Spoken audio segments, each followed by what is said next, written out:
सर्वसमर्थ, सर्वत्र अस्मरणीय, दाता दयाल, दीनबंधो कृपा निधान, परम पूज्य गुरु जी महाराज,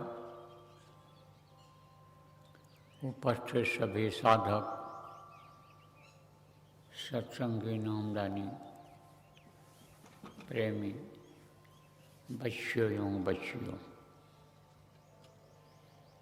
आज 6 अगस्त 2025 को झुंझुनू के इस धरती पर रक्षाबंधन के उपलक्ष्य में आयोजित कार्यक्रम में साधना शिविर के यानी साधना के प्रातः साधना के समय पर अपने लोगों को भारी संख्या में एक साथ बैठकर सुमिरन ध्यान भजन करने का अवसर मिला। बिन हरि कृपा मिले नहीं संता, जैसे कहा गया। बगैर प्रभु के कृपा के, बगैर गुरु के दया के जल्दी अवसर मिलता नहीं है। संस्कार जब जिसके होते हैं वही इकट्ठा होकर के भारी संख्या में सुमिरन ध्यान भजन एक साथ कर सकते हैं। इकट्ठा होकर करने में हर तरह के लोग रहते हैं। जैसे मेला लगता है तो मेला में हर तरह के लोग आते हैं। इसी तरह से साधना करने के लिए जब बैठते हैं तो उसमें कच्चे पक्के, अच्छे खराब हर तरह के अन्य लोग बैठते हैं। लेकिन गंगा जैसे कहा गया कि नदी का पानी, गंगा नदी का पानी पवित्र होता है, निर्मल होता है और उसमें सड़न गलन बदबू नहीं आती है। कितना दिन रखे रहो खराब नहीं होता है। तो उसमें बह करके तो आती है हर तरह की चीज़, लेकिन पानी का बहाव उतना ज़्यादा होता है कि जो उसके अंदर गंदगी रहती है, कमी रहती है, वो दूर हो जाती है। उसका गुण ऐसा बन जाता है कि वो पानी खराब नहीं होता है। पीते हैं लोग, दवा बनाते हैं, उसमें बहुत दिन तक रखे रहते हैं।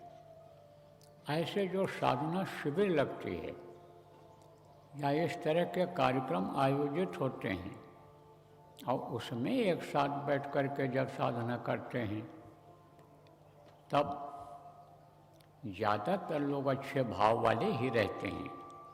ज़्यादातर लोग साधक ही, साधना करने वाले साधक ही रहते हैं।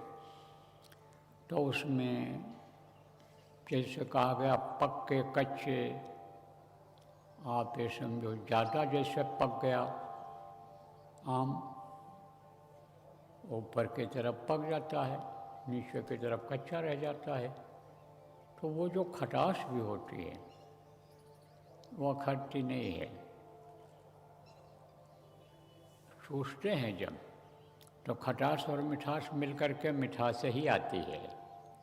इसी तरह से जो कच्चे होते हैं वो भी पक्के हो जाते हैं और वो जैसे गंगा का जल, यानी समझो कि अपने में गंगा मिला लेती है हर तरह की चीज़ों को, गंदगी भी आ जाती है, अच्छी चीज़ आ जाती है, सोना चांदी भी उसमें बहकर आ जाता है। जड़ी बूटियाँ चूँकि पहाड़ से निकलती हैं गंगोत्री से, तो जड़ी बूटियाँ भी बहकर आ जाती हैं, तो उनमें बहुत सारे गुण आ जाते हैं।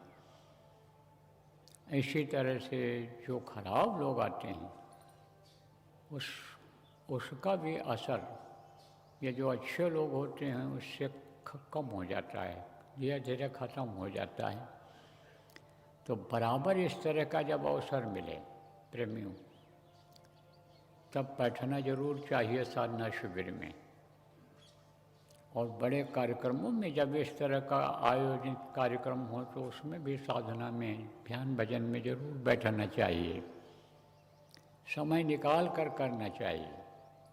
जो समय निकाल कर ध्यान भजन कर लेते हैं उनका दिल, दिमाग और शरीर से काम करने की ताकत और क्षमता बढ़ जाती है। तो जो सेवा आदमी करता है उसमें ये साधना मदद कर देती है, सक्रियता आ जाती है। जो लोग सुबह उठ करके और यहाँ पर आ गए और बैठ गए, वो जब सेवा में लगेंगे तो वो सेवा बहुत कम समय में और जल्दी हो जाएगी। और जो अभी पड़े सो रहे हैं, आए हैं सेवा करने के लिए, लेकिन जो पड़े सो रहे हैं वो उतना नहीं कर पाएंगे। तो बराबर आप लोग यहाँ आए हो, ध्यान भजन भी करो और सेवा करके तैयारी कर लो, क्योंकि अभी भारी संख्या में लोग आ रहे हैं और ये मैदान आप लोग ज़्यादा से ज़्यादा खाली रखने की कोशिश करो। क्योंकि हमको तो ये लग रहा है कि कहीं जगह छोटी न पड़ जाए, क्योंकि बहुत लोग तैयारी कर रहे हैं अभी आने की। और कार्यक्रम की शुरुआत तो कल से होगी। आपके परिचय में घोषित कार्यक्रम कल शाम से है और अभी देखो आप इतने लोग आ गए, तो संख्या तो ज़्यादा हो जाएगी। इसलिए ये जगह थोड़ी खाली रखोगे तो ठीक रहेगा। बैठ जाएंगे दूर तक लोग, लाउड स्पीकर की व्यवस्था हो जाएगी, जगह जगह बैठ कर के लोग सुन लेंगे। देखो प्रेमियों, साध हो या संसार में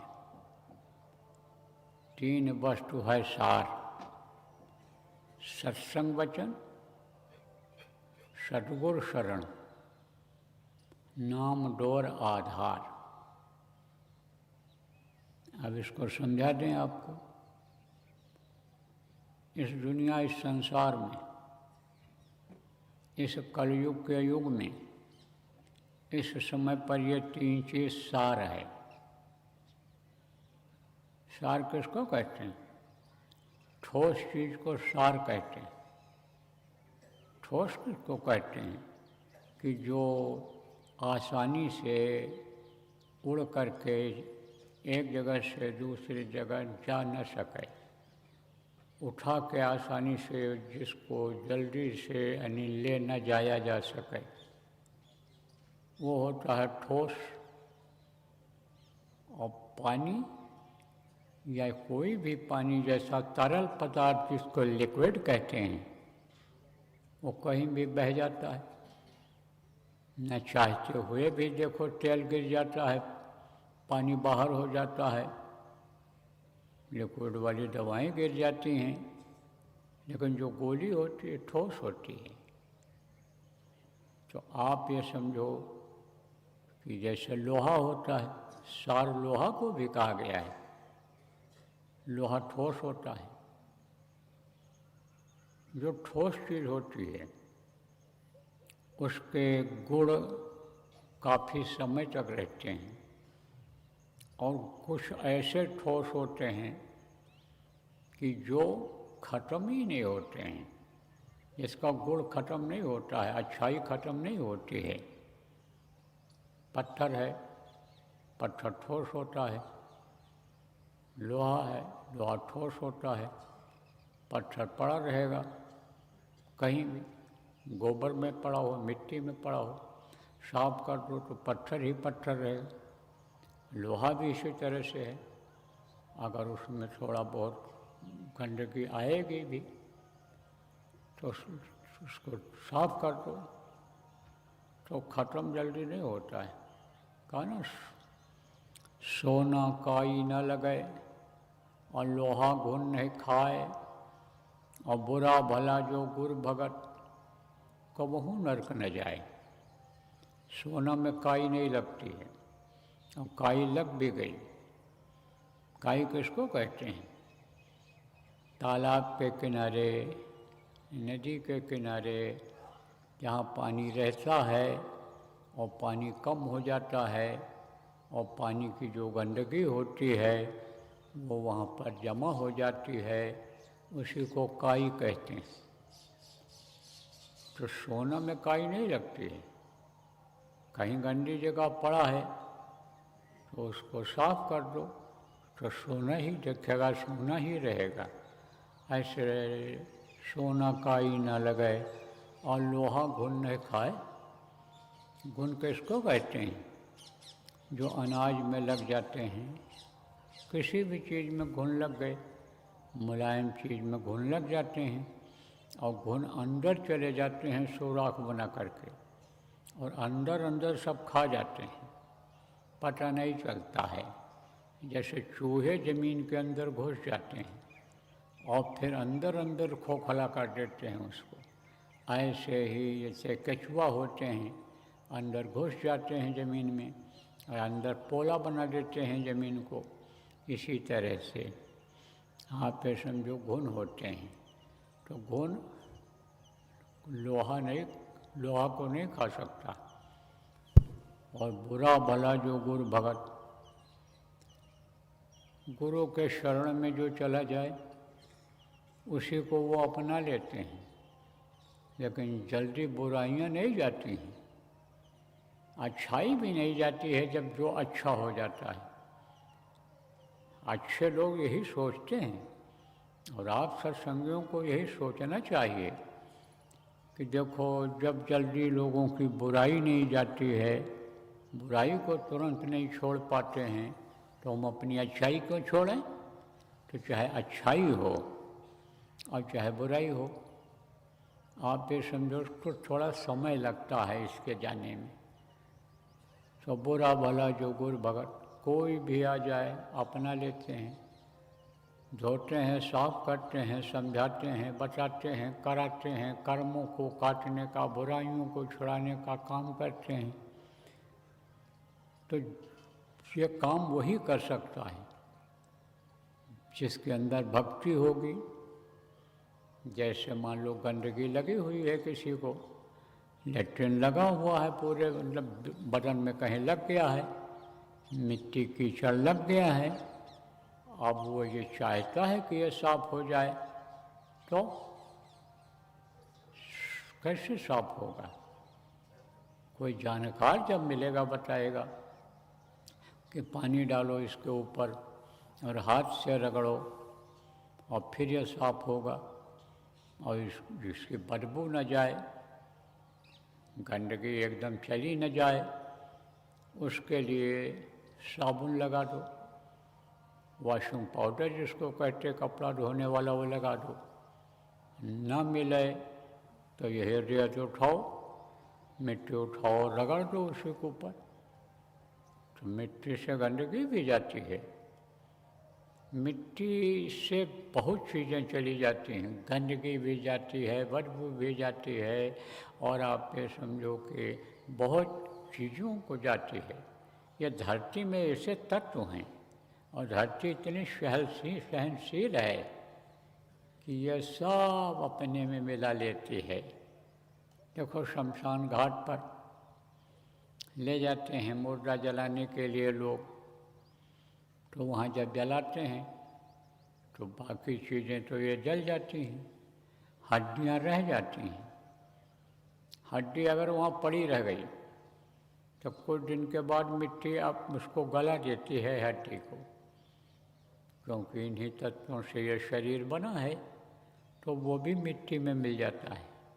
लोग जलाते हैं तो ज़मीन यानी समझो कि काली पड़ जाती है, लेकिन धीरे धीरे अपने रंग में आ जाती है।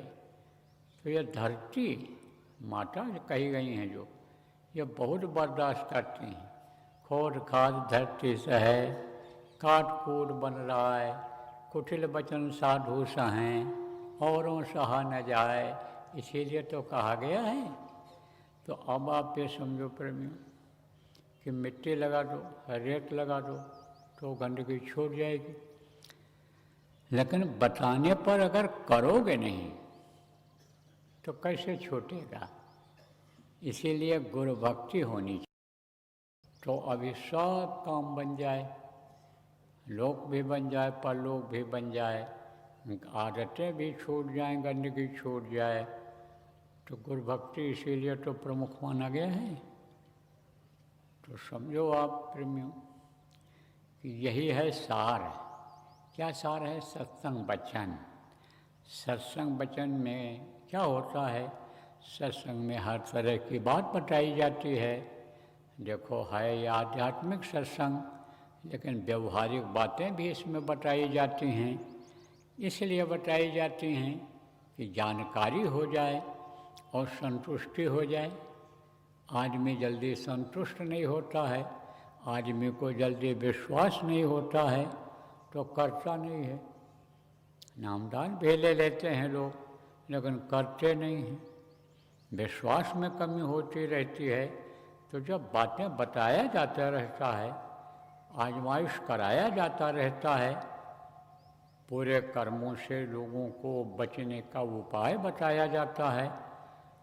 बुरा कर्म अगर बन भी गया कहीं जान अनजान में, तो उसको काटने का उपाय बताया जाता है। साधना में बैठा करके, साधना शिविर लगा करके कटवाया जाता है, तब आदमी का मन लग जाता है। किस में लग जाता है?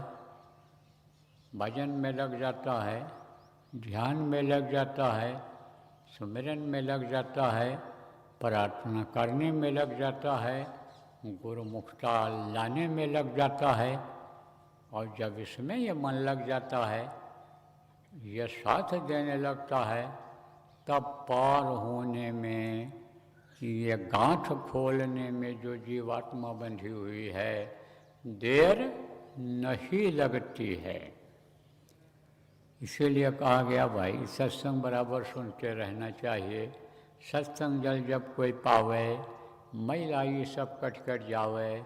सत्संग ही एक ऐसा निर्मल जल है कि जो हर तरह की मैल को साफ करता है। बाहर की मैल को, बाहर की गंदगी को साबुन पानी से धो दो तो वो निकल जाती है, लेकिन अंतरात्मा की गंदगी किसी भी साबुन पानी, किसी भी गंगा जल, यमुना जल, गोदावरी जल से ये नहीं जाती है। तो वो सत्संग जल से जाती है, निर्मलता आ जाती है। तो अब आप ये समझो सत्संग जरूरी होता है। सतगुरु शरण, जैसे अभी मैंने आपको बताया कि सतगुरु का शरण बहुत ही सुखदायी होता है। और सतगुरु के शरण में अगर आए तो शरणागत प्रभु राखी हैं सब अपराध विसार। जो शरणागत हो गया उसका सारा अपराध माफ़ कर देते हैं। जो माफ़ करने योग्य होते हैं उन्हीं के शरणागत अगर हो जाए। बहुत पहले की एक घटना बताऊं आपको। 50 साल पहले की बात है। गुरु महाराज के पास एक आदमी आया और साष्टांग दंडवत किया लेट करके। तो कहा बच्चा उठ जाओ, उठा दिया उसको। अब लगा रोने। बोले गुरु महाराज बोलो, क्या कहना है, कुछ कहना चाहते हो? कहा सरकार मार डालेंगे हमको। बिल्कुल मार डालने की, मरवा देने की तैयारी में थे। मैं भाग के आया हूँ। कौन मार डालेगा तुमको? मैं अपने गांव के पास का एक बड़ा आदमी था, कुछ गलती बन गई थी इससे, जिसकी वजह से वो नाराज़ हो गया था। तो उसने कहा था इसको रास्ते से हटा दिया जाएगा। अब इसको खबर लगी और ये हो गया कि कब मार दे वो, कब मार दे, कब मरवा दे। भग करके चला आया, बताया गुरु महाराज ने ऐसे ऐसे कर दिया। अब कहा अच्छा जाओ कुछ खा पी लो, तो रुक गया वो। लेकिन उसको तो मौत दिखाई पड़ रही थी। मौत दिखाई जब पड़ने लगती है तो धन का अहंकार, शरीर के ताकत का अहंकार, परिवार का अहंकार, पद प्रतिष्ठा कुर्सी का अहंकार, ये सब खत्म हो जाता है। मौत अगर सामने दिखाई पड़े, आदमी ये सोच ले कि अब हम बचेंगे नहीं, मार दिए जाएंगे, अब हम रात को ही खत्म हो जाएंगे, सवेरा नहीं देखेंगे, तो कोई भाएगा? अरे न तो मोटा गड्ढे पर नींद आएगी रात को, करोड़ों रुपया के बिल्डिंग मकान में नींद आएगी, और न 36 प्रकार का भोजन ले आओ रख दो, उसमें कोई स्वाद मिलेगा? क्यों? क्योंकि उसको फिक्र हो जाएगी, चिंता हो जाएगी कि ये दुनिया हमसे छूट जाएगी, ये बच्चे हमसे छूट जाएंगे, ये धन दौलत हमारा छूट जाएगा। क्यों? क्योंकि इसी से मोह है, और जिससे मोह हो जाता है, जिससे प्रेम हो जाता है, वो चीज़ जल्दी छूटती नहीं है। हालांकि जानते हुए भी देखो आप सत्संगी हो कि भाई ये कोई साथ देने वाले नहीं हैं, मौत के समय तो हमको अकेले ही इस मनुष्य शरीर को छोड़ करके जाना पड़ेगा। लेकिन बहुत से लोग देखो लिप्त हो उसी में। यही है भ्रम और भूल, यही है भ्रम और भूल की दुनिया, यही है काल और माया का ये समझो धुंध वाला पर्दा। इसीलिए कहा जाता है सत्संगों में कि हमेशा मौत को सामने रखो, हमेशा जो सत्य है उस प्रभु को याद रखो। दो ही चीज़ सत्य है, मौत और प्रभु। तो अब आप ये समझो, उसको बेचारे को नींद कहाँ हुए, खाया सोया तो, लेकिन कहते हैं जब दुख पड़ता है तब भगवान याद आते हैं। तो रात में भी सुमिरन किया उसने, सुबह भी सुमिरन किया, ध्यान लगाया, भजन किया, सोचा कि अब तो एक यही सहारा है। और जिनके पास आश्रम पर आए हैं, गुरु महाराज का सहारा है, और तो हमारा सहारा कोई है ही नहीं। और अगर हम वहाँ चले गए तो समझो कि बचेंगे नहीं, और कहीं ऐसा न हो कि यहीं पर कोई हिसाब से वो हमला करवा दे, मरवा दे हम तो। यही सब सोचता रहा, सुमिरन में भी यही सोचता रहा, ध्यान में भी, भजन में भी यही सोचता रहा। दूसरे दिन गुरु महाराज रोज के हिसाब से फिर बाहर आकर के बैठते थे, तो लोग आ जाते थे अपनी समस्याओं को कहने के लिए, मिलने जुलने के लिए। उस समय पर ज़्यादा संख्या भी नहीं रहती थी, थोड़े ही लोग आ पाते थे, थोड़े ही लोग आते थे, तो बातचीत करते रहते थे, बैठे रहते थे। तो आया तो दूर खड़ा था, दूर खड़ा था, धीरे धीरे आया, तो गुरु महाराज कुछ नहीं बोले, आया, प्रणाम किया, खड़ा रहा, हाथ जोड़ के इशारा कर दिया। धीरे धीरे धीरे 2-3 दिन 4 दिन बीत गया, लोगों से बात कहने लग गया, लोग पूछने भी लग गए, जो थोड़े बहुत लोग रहते थे वहाँ पर, कि भाई तुम कहाँ से आए हो, क्यों आए हो, क्या बात है, तुम बड़े उदास लग रहे हो, दुखी लग रहे हो, आखिर बात क्या है। चेहरे से लोग पहचान गए। तब उसने अब लोगों को बताना शुरू किया। तो जब बताना शुरू किया तब लोगों ने ढांढस बंधाया। ढांढस किसको कहते हैं? कि जैसे कोई किसी के घर में शरीर छोड़ दे तो रोएगा, चिल्लाएगा। इनके बगैर पत्ता नहीं हिलता है। तुमको विश्वास रखना चाहिए और तुम खाओ पियो, सेवा करो, मौज करो। जब वो हुक्म दें कि तुम यहाँ से जाओ तब जाओ। तो लग गया सबके साथ, हंसने बोलने लगा, सेवा करने लग गया। भंडारे में जो भी रूखा सूखा मिलता गुरु को याद करके खाता और रहने लगा। कुछ दिन जब बीता तब गुरु महाराज ने उसको बुलाया सेवा जहाँ होती थी गुरु महाराज जाते थे, 4-4, 6-6 घंटे बैठे रहते थे कुर्सी डाल करके वहीं पर और सेवा करते रहते थे लोग। गुरु महाराज दृष्टि के द्वारा लोगों को ताकत देते रहते थे, दया बरसाते रहते थे।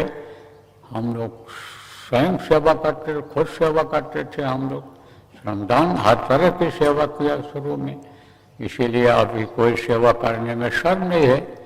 हमसे टट्टी उठवा लो, हमसे गड्ढा खोदवा लो, हमसे बर्तन धुलवा लो, हमसे भोजन बनवा लो, हर तरह की ट्रेनिंग गुरु महाराज ने दे दिया।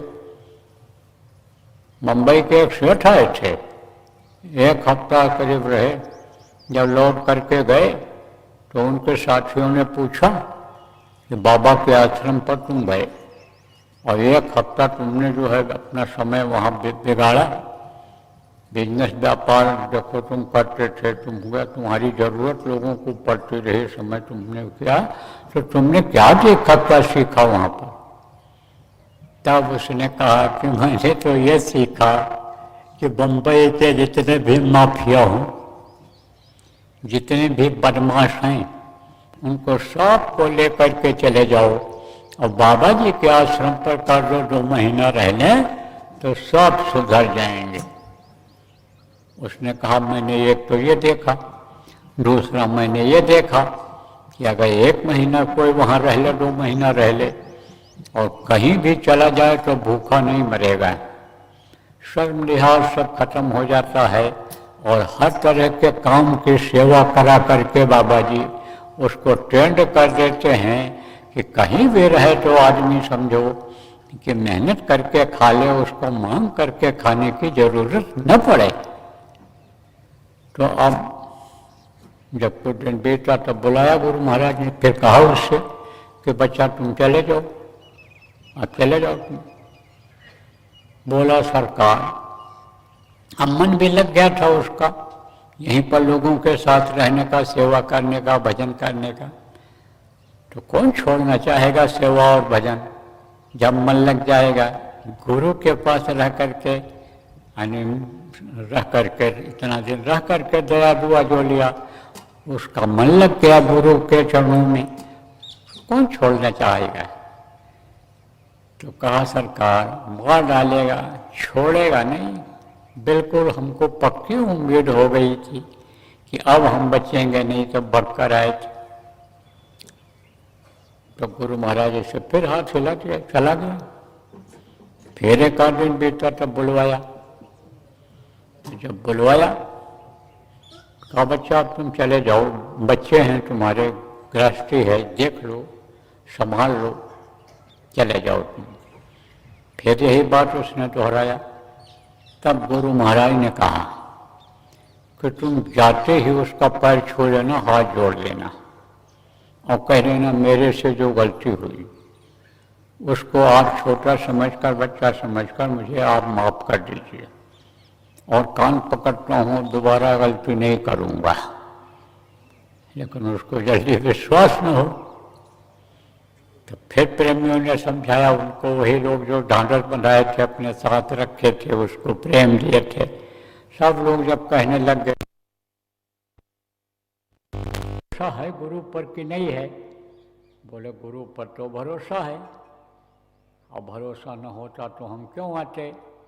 तो बोले तुमको जब ये भरोसा है कि गुरु पर भरोसा है और ये भरोसा लेकर तुम आए कि गुरु के पास हम जाएंगे तो हमको वो बचा लेंगे, तो गुरु तुमको मरवाने भेज रहे हैं कि बचाने भेज रहे हैं? तो जो गुरु कहें करो तुम सोई, गुरु जो कहें उसको क्यों नहीं करते हो?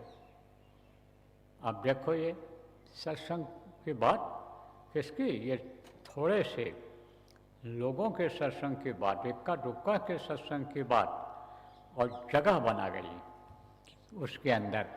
ऐसे ही कार्यकर्ताओं को, प्रेमियों को, लोगों को समझाते रहना चाहिए, बताते रहना चाहिए। आप सब लोगों को गुरु की चर्चा, गुरु की महिमा, नाम की महिमा, मनुष्य शरीर की महिमा, जय गुरुदेव नाम की महिमा के बारे में बताते रहना चाहिए, कहते ही रहना चाहिए, तो कोई न कोई बात समझ में आ जाएगी। और किसी भी एक अच्छी बात को वो पकड़ लेगा तो उसी से और भी अच्छी बातें मिल जाएंगी। तो उसका समझ में आ गया और वो गया बिल्कुल एकदम साष्टांग प्रणाम किया उसको। पहले तो वह बैठा था, देखता रहा, मूछें अटता रहा, चौड़ी चढ़ाता रहा, बिल्कुल जैसे बकरा देखता कसाई की ओर, ऐसे गुस्से में ऐसे देखता रहा। लेकिन जब नज़दीक गया, साष्टांग प्रणाम किया और पैर छुआ, हाथ जोड़कर खड़ा हो गया और माफ़ी मांगा।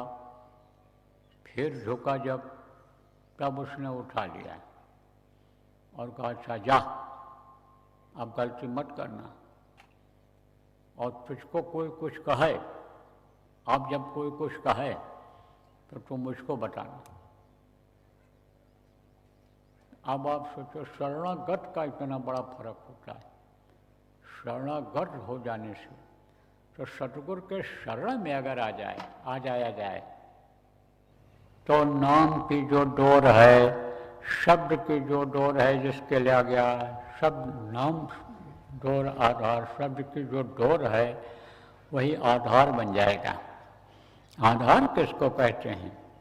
जैसे नदी पार करना होता है तो गांव के लोग क्या करते हैं, कोई बहुत चौड़ी नदी नहीं है, पतली नदी है, लेकिन नदी की गहराई ज़्यादा है, तो गांव वाले क्या करते हैं, एक ऐसे लकड़ी इधर गाड़ दिया, एक उधर गाड़ दिया और उसी पर लकड़ी बांध देते हैं और उसी लकड़ी में ऊपर रस्सा बांध देते हैं, रस्सा बांध देते हैं और उसी रस्से को ऐसे पकड़ लेते हैं और उसी बांस के ऊपर पैर रखते हुए, उसी लकड़ी के ऊपर पैर रखते हुए और उसको पकड़े हुए रस्सी को ऐसे ऐसे चले जाते हैं। पहाड़ी नदी पार करते मैंने अपनी आंखों से देखा।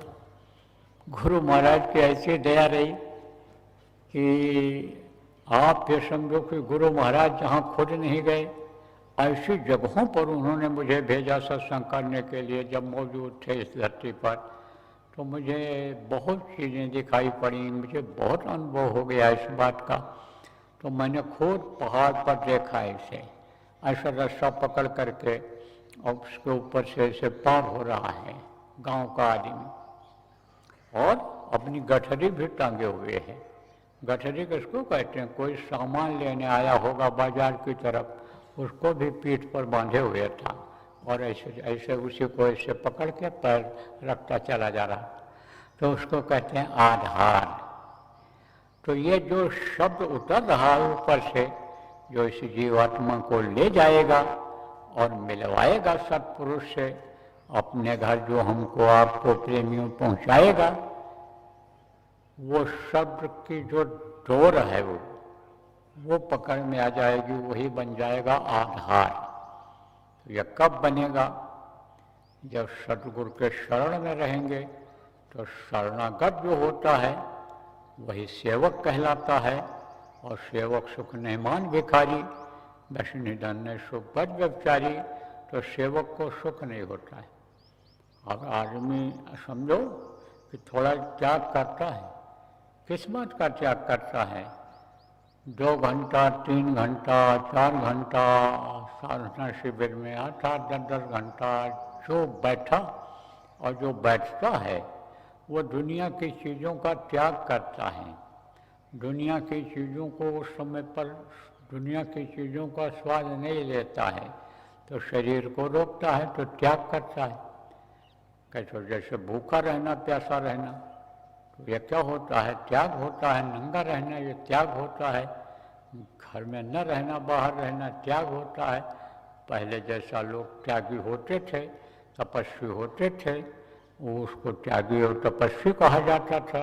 जो गृह त्यागी, घर को त्याग देते थे, त्यागी कहलाते थे। तो अब आप ये समझो कि ये कब होता है? जब शरणागत हो जाते हैं तो त्याग कराते हैं, त्याग कराते हैं। आपको आवाज़ लगी कि समझो वहाँ चलो सेवा के लिए, इंतजाम कर दोगे, बहुत से नए लोग आएंगे प्रेमी, उनको रहने खाने की व्यवस्था हो जाएगी, पानी पेशाब प्रकाश की व्यवस्था हो जाएगी, तो आप चल पड़े और आप यहाँ पर आए और घंटी बजी तब आप यहाँ पर आ गए और बैठ करके साधना किया। तो उतनी देर तक तो सब त्यागे रहे, घर से निकल कर आए तो घर को आपने त्यागा। तो यह जो त्याग है ये कराते हैं। तो अब आप पे समझो प्रेमियों कि इससे क्या मिलता है? इससे मिलता है गुरु भक्ति का फल। और गुरु भक्ति का फल जब मिल जाता है तो यह फलदायी होता है किसके लिए? साधना के लिए, सूरज को शब्द के साथ जोड़ने के लिए, आधार बनाने के लिए। तो कलयुग में तीन चीज़ें, इनको अगर पकड़ा जाए तो इसी से अपना काम बन सकता है, अपनी आत्मा अपने घर अपने मालिक के पास पहुंच सकती है। तो बोलो जय गुरुदेव, जय गुरुदेव, जय गुरुदेव, जय गुरुदेव, जय जय गुरुदेव।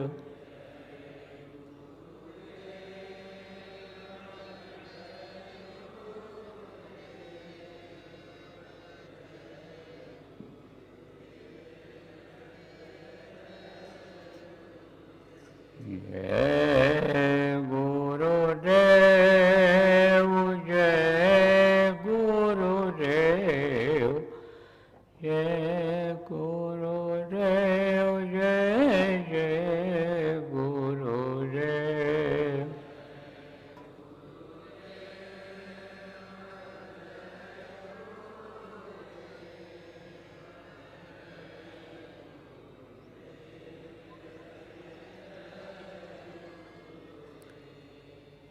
जय गुरुदेव, जय गुरुदेव, जय गुरुदेव, जय जय गुरुदेव।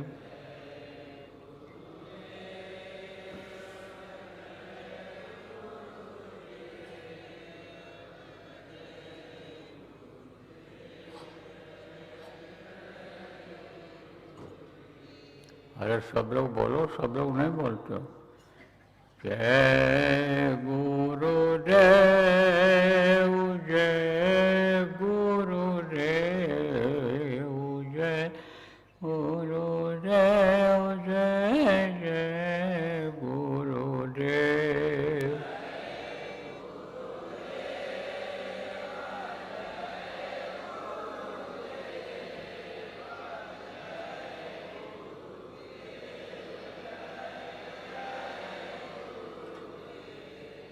जय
जय गुरुदेव।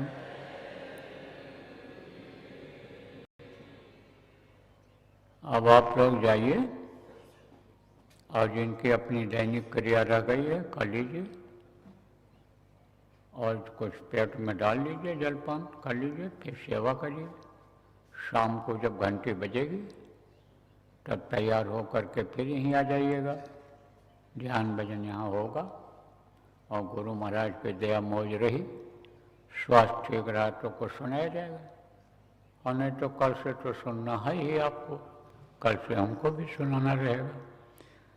बोलो जय गुरुदेव।